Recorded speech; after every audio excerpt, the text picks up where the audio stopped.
Do you know what a Harley Quinn is? Welcome back to my channel.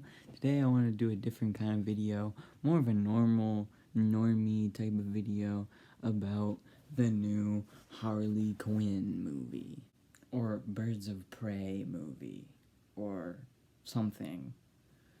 Now, as many of you may be speculating, this movie did suck. Like, it was bad. Like, it was, like, from an objective standpoint, it was bad. But obviously there's no objectivity about taste or quality, so... But no, like, it was kind of fucking stupid. Like, it was only watchable because of Margot Robbie's Harley Quinn. Like, the only thing that was good about it was her. Like, otherwise it was just... like, all the other characters are forgettable. It's funny that it's called Birds of Prey, because, like, who gives a fuck about all, like, Huntress is just a generic mafia revenge plotline. Fucking Black Canary is just a bitch, like, and I don't even know who the hell Renee Montoya, the cop, is supposed to be. I thought Catwoman was a fucking bird of prey. So, like, I only liked it because Harley's in it. She's relatable. She's funny. I laughed at parts I feel like they weren't intending to be funny. It was just so ridiculous that it was like... But, like, the parts where they intended humor felt cheesy and played up and just kind of, like, uncomfortable and disgusting more than funny. And that kind of plays into the reason why it was a waste of an R rating. Like, they could have gotten away with PG-13 if they just cut some of the fucks out.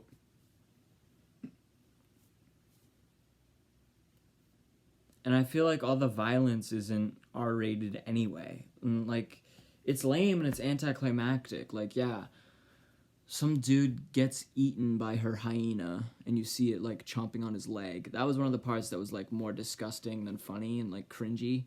And then, like, Black Mask, the villain, just explodes at the end. It's like, what? It's so lame. And he's just lame. Like, he's literally just an egotistical rich kid. Like, that's the character. But yeah, like, it's only rated R because they say fuck, like, 25 times in the movie. And there's also, like, a lot of drinking. Like, there's a lot of drinking. Like, Harley's drunk, like, half the time, and the other characters are too. Also, Jared Leto's Joker is in it.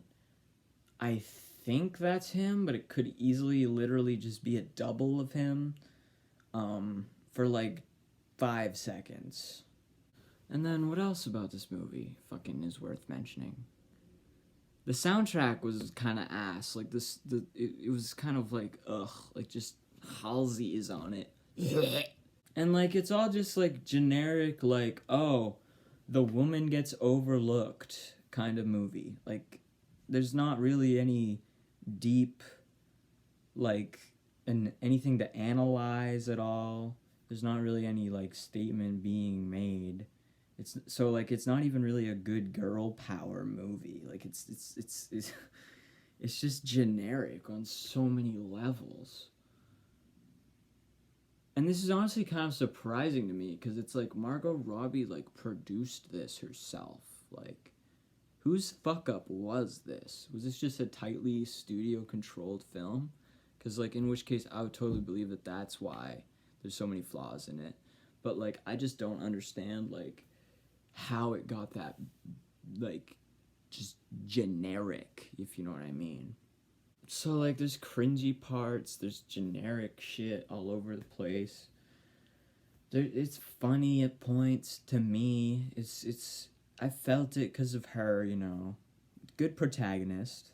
It does definitely have some anti-capitalist themes, because, like, it's clear that the greed and the richness of Gotham are the problems, and the fact that everybody just looks at each other as property or dollar sign amounts instead of human beings.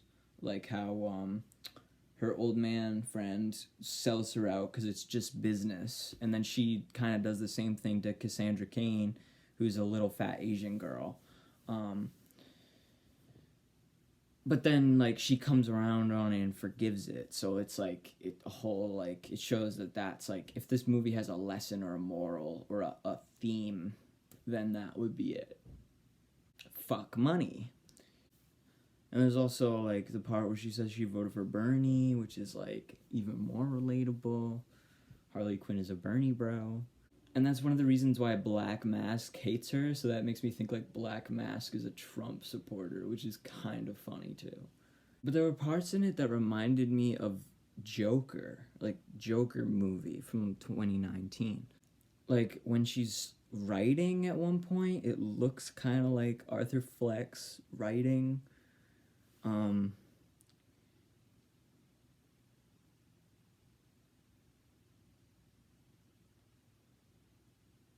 and I can't, it escapes me. Like maybe I should go see it again, but like it escapes me the other points where it seemed very like they touched on a note that was like, oh, that's Joker. Like it made me think, connect back to that.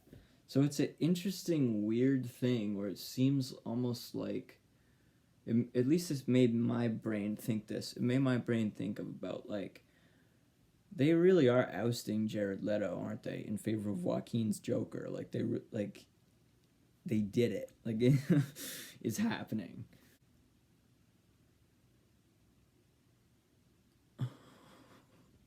And I mean, the way they did the way they did the breakup as well was like I thought it was fine. Like I thought that part was gonna make me like sad or something, but like it's good because like she's not over him, and like I don't know.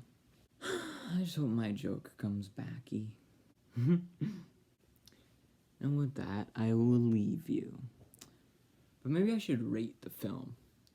I'm gonna give it a 6. No, I'm gonna give it a 6.5 just to be sweet, because it was not. It was. I didn't hate it. Let's say I didn't hate it. It's a 6.5. Solid 6.5. Kind of like me.